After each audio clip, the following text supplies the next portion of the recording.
పాండవుల్లో ఒకడు. ఇది అసలు ఫస్ట్ మారుతి గారు నాకు ఈ టైటిల్ చెప్పగానే డెఫినెట్గా జనంలోకి బాగా వెళ్తుందండి, ఈజీగా ఉంది అసలు ముందు అని చెప్పాను. ఇది ఎట్లా స్టార్ట్ అయిందంటే ఫస్ట్ తమిళ్లో శంకర్ గారి అసోసియేటు సినిమా తీశాడు.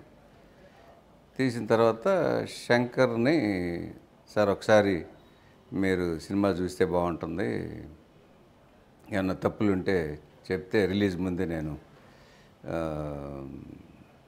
ఏదన్నా ఉంటే మళ్ళీ రీషూట్లు చేసుకుంటాను అని చెప్పేదో తన అసిస్టెంట్ కాబట్టి, శంకర్ అసిస్టెంట్ కాబట్టి వెళ్ళే చనువుగా అడిగాడు. అడిగితే తను కూడా చాలా స్పోర్టివ్గా తీసుకుని మొత్తం ఫ్యామిలీతో ఇప్పుడు తన దగ్గర పనిచేసే అసిస్టెంట్లు మొత్తం అందరు కలిసి ఒక షో వేసుకున్నారంటే. తమిళ్లో వచ్చి దీని పేరు కప్పల్. కప్పల్ అంటే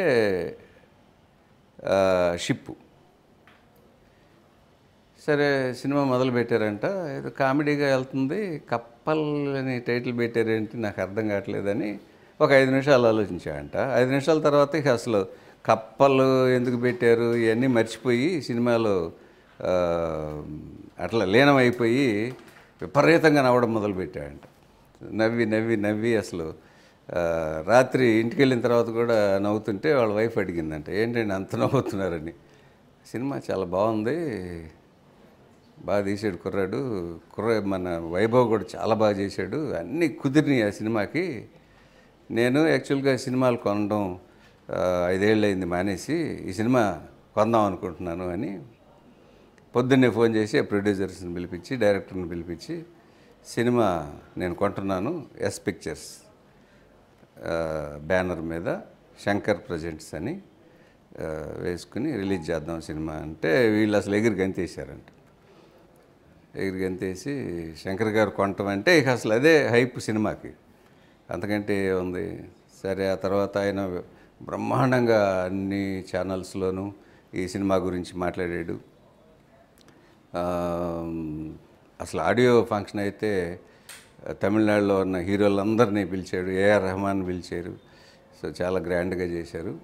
ఫస్ట్ మా అబ్బాయికి అంత పెద్ద బ్రేక్, సినిమా రిలీజ్ అయింది, పెద్ద హిట్ అయింది. సో మా అబ్బాయికి అంత పెద్ద బ్రేక్ ఇచ్చినందుకు శంకర్ గారికి, ఆ సినిమాని తెలుగులో కొని తను రిలీజ్ చేస్తున్నారు మన మారుతి గారు. సో వీళ్ళిద్దరికీ ఫస్ట్ నేను థ్యాంక్స్ చెప్పాలి.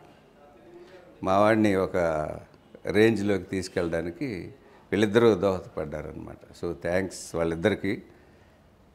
తర్వాత చాలామంది మాట్లాడారు సినిమా గురించి. సినిమా రిలీజ్ అయింది, అసలు ఫస్ట్ మార్నింగ్ షో నుంచి హౌస్ఫుల్స్తో స్టార్ట్ అయింది. స్టార్ట్ అయ్యి అసలు విపరీతమైన పేరు వచ్చింది. మా వాడికి పర్టికులర్గా చాలా మంచి పేరు వచ్చింది వైభవ్కి. మన ఎడిటర్ మోహన్ గారు ఉన్నారు, ఆయన జనరల్గా ఇప్పుడు 15 సంవత్సరాలు అయిందేమో నేను ఆయన్ని చూసి. నా నెంబర్ ఎట్లా పట్టుకుని సినిమా చూసి ఒక 2:30, 3 o'clock నాకు ఫోన్ చేశాడు మధ్యాహ్నం. ఫోన్ చేసి మీరు పడుకున్నారని తెలుసు నాకు, అయినా పర్వాలేదు, డిస్టర్బ్ చేసినా పర్వాలేదు అని ఫోన్ చేస్తున్నానంటే, చెప్పండి సార్ ఏంటన్నా. ఇప్పుడే సినిమా చూసి వస్తున్నానయ్యా, సినిమా చాలా బాగుంది, ప్లస్ మీ వాడు బ్రహ్మాండంగా చేసేసాడు. ఇదంతా నేను చెప్పాను, ఇదంతా ఆ డైరెక్టర్ క్రెడిటేనండి. ఇప్పుడు ఏ హీరో అయినా బిగినింగ్ స్టేజ్లో బాగా చేసాడు అని పేరు వస్తే ఆ డైరెక్టర్కే చెందుతుంది అన్న. చెందినా చెయ్యాలి కదా, చెప్పినంత మాత్రాన దాన్ని కరెక్ట్గా తీసుకుని చేయాలి కదా. చాలా బాగా చేశాడు, ఇక ఏ క్యారెక్టర్కైనా సూట్ అయిపోతాడు మీ వాడని ఒక అరగంట సేపు మాట్లాడారు ఆయన. సో ఇది మా అబ్బాయికి, ఆ ప్రొడ్యూసర్లకి, వాళ్ళందరికీ ఫోన్ చేసి చెప్పాను. వాళ్ళు సంతోషపడ్డారు. నా ఉద్దేశం అంటే మామూలుగా చెప్పడం కాదు, నేను ఫస్ట్ కాపీ చూశాను ఈ సినిమా, పాండవుల్లో ఒకడు. నాకెందుకో అసలు స్ట్రైట్ సినిమా ఎట్లా ఉంటుందో అంత బాగా అనిపించింది. విపరీతమైన నవ్వు, పాటలు కూడా బాగా కుదిరినాయి, చాలా బాగుంది అనిపించింది. అందులో మారుతి కొన్నాడు, తన బ్యానర్ మీద రిలీజ్ చేస్తున్నాడు. డెఫినెట్గా మంచి హైప్ తీసుకొస్తారు. ఈ రోజుల్లో బాగా సినిమాని మీడియా ద్వారా బాగా జనంలోకి తీసుకెళ్తే కానీ జనం థియేటర్కి రావట్లేదు కదా.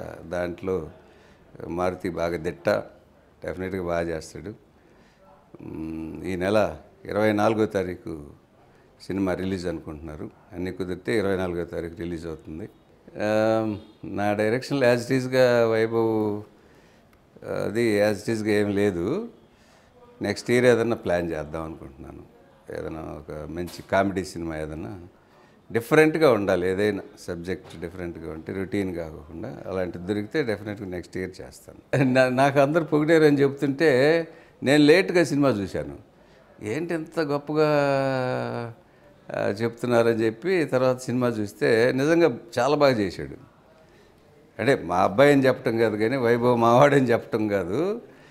డెఫినెట్గా అంటే నేను ఒక 90 సినిమాలు డైరెక్ట్ చేసిన ఒక డైరెక్టర్గా చెప్తున్నాను. డెఫినెట్గా మనిషిలో ఆ ఈజ్ ఉంది. కామెడీ చేయడం అంటే మామూలు విషయం కాదు ఎవరైనా సరే. సో ఆ కామెడీని బాగా పండించాడు. డైరెక్టర్ కూడా కోర్స్ బాగా చేయించాడు. మా వాడు కూడా వైభవ్ కూడా చాలా బాగా చేశాడు. మంచి పేరు, చాలా పర్టికులర్గా చాలా మంచి పేరు వచ్చింది.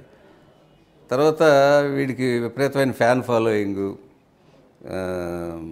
సో ఇదంతా బాగా కుదిరింది ఈ సినిమాకి. తెలుగులో కూడా ఇట్లాగే సక్సెస్ అవుతుంది అనుకుంటున్నాను నేను. పాండవుల్లో ఒకటంటే ఒక 5గురు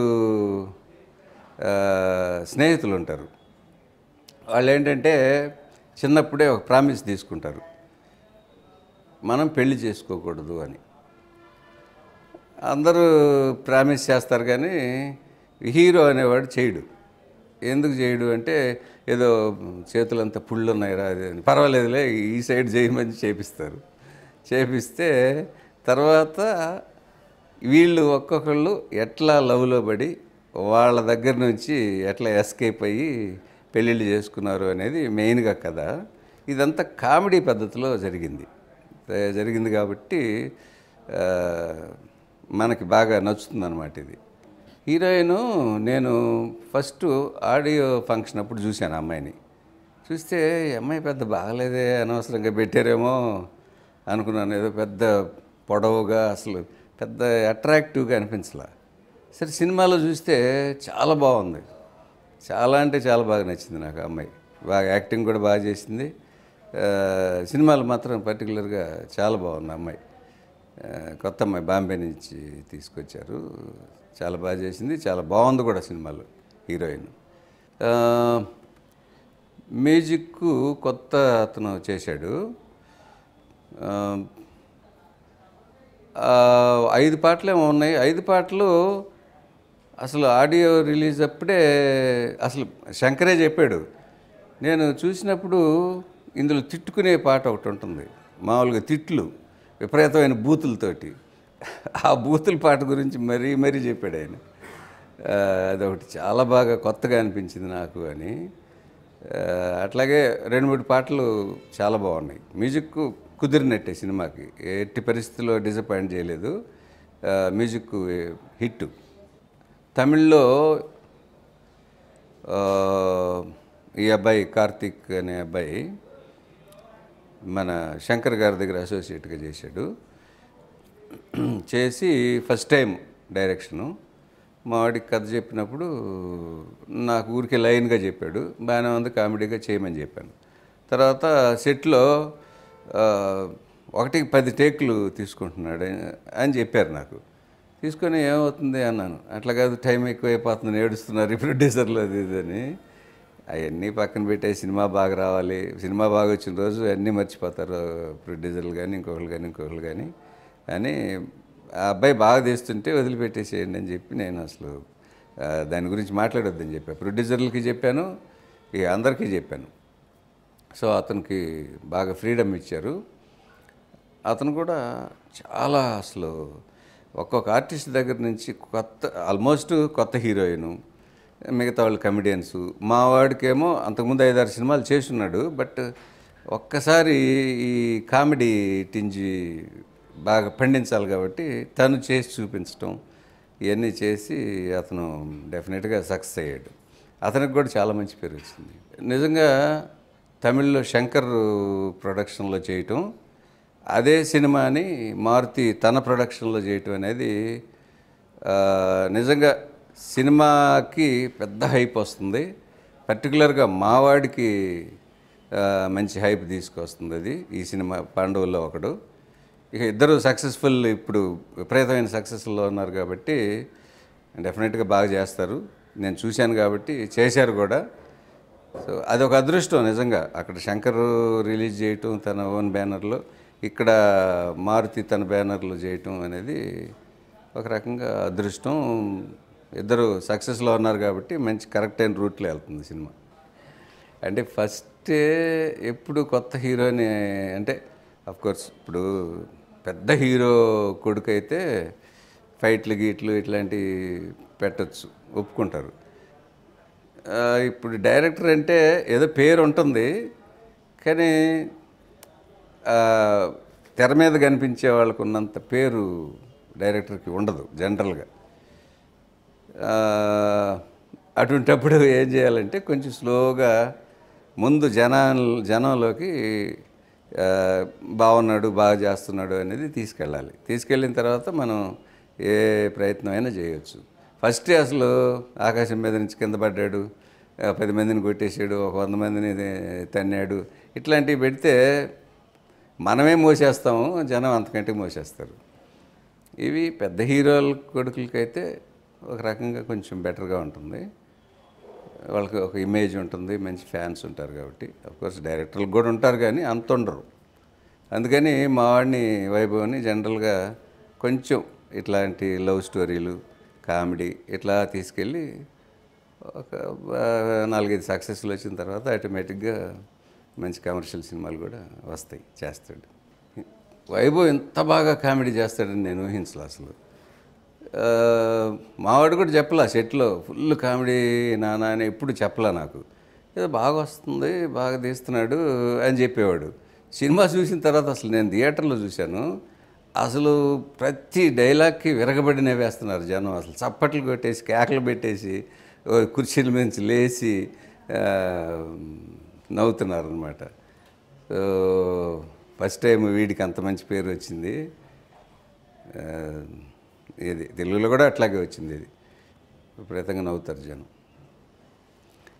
వైభవ్ కాకోకుండా నాకు నచ్చింది హీరోయిన్ ఒకటి చాలా క్యూట్గా ఉంది. ఆ కమెడియన్స్ ఒకళ్ళు బాగా చేశారు. తర్వాత ఈ హీరోకి ఎప్పుడు ఒక సహాయం చేస్తూ ఒక క్యారెక్టర్ ఉంటుంది, అతను కూడా కమెడియనే. అతను ఒకటి చాలా బాగా చేసాడు. తన రూమ్లోనే ఉంచుకుని సలహాలు ఇస్తూ ఉంటాడు, ఈ ప్రేమ గురించి, ఈ లవ్ గురించి, ఎట్లా లవ్ చేయాలి ఏంటి అని. అతని క్యారెక్టర్ ఒకటి బాగా నచ్చింది నాకు. ఇక ఫ్రెండ్స్ అంటే వాళ్ళు ఒకళ్ళిద్దరు బాగానే చేశారు. అంటే మా వాడికి తెలుగులో కొంచెం గుర్తింపు ఉంది కానీ తమిళ్లో ఉన్నంత లేదు. ఎందుకనంటే తమిళ్లో మంచి సక్సెస్లు వచ్చినాయి, మంచి బ్యానర్లు పడినాయి, మంచి డైరెక్టర్లు పడ్డారు, మంచి డైరెక్టర్ల చేతుల్లో పడ్డాడు. అందుకని తమిళ్లో బాగా ఒక రేంజ్కి ఎదిగాడు. తెలుగులో ఏమైందంటే నేను 2 సినిమాలు తీశాను. 2 సినిమాలు నాకేమో డైరెక్టర్గా ఉండి ప్రొడక్షన్ చేయడం ఒక తప్పు చేశాను, అందులోనూ సొంతంగా రిలీజ్ చేయడం ఇంకా తప్పు చేశా. అసలు ఈ పబ్లిసిటీ సరిగ్గా చేశారో లేదు తెలియదు, ఆ డిస్ట్రిబ్యూటర్లు ఏం చేశారో లేదు తెలియదు మనకి. ప్రతి విలేజ్కి వెళ్ళి ప్రతి ఊరికి వెళ్ళి మనం ఏమో చూడలేము. సో బాగానే ఉందన్నారు కానీ అంత పెద్ద పేరు రాలేదు. తర్వాత ఏదో 1-2 సినిమాలు చేశాడు, అవి ఏం పెద్ద ఆడలేదు. సో ఇది నా ఉద్దేశం, డెఫినెట్గా మంచి బ్రేక్ అవుతుంది. తెలుగులో కూడా మంచి సినిమాలు వస్తాయి అతనికి. ఇంకా 7 సినిమాలు 8 సినిమాలు చేయాలి నేను 100 పూర్తి కావడానికి. అవి తప్పకుండా చేస్తాను. ఎందుకంటే ఒక లైఫ్లో ఒక మార్క్ ఉంటుంది కదా, 100 ఫిలిమ్స్ చేశారు అంటే. సో దానికోసం డెఫినెట్గా ప్రయత్నం చేస్తాను, నేను చేస్తాను కూడా, 100% చేస్తాను 100 ఫిలిమ్స్.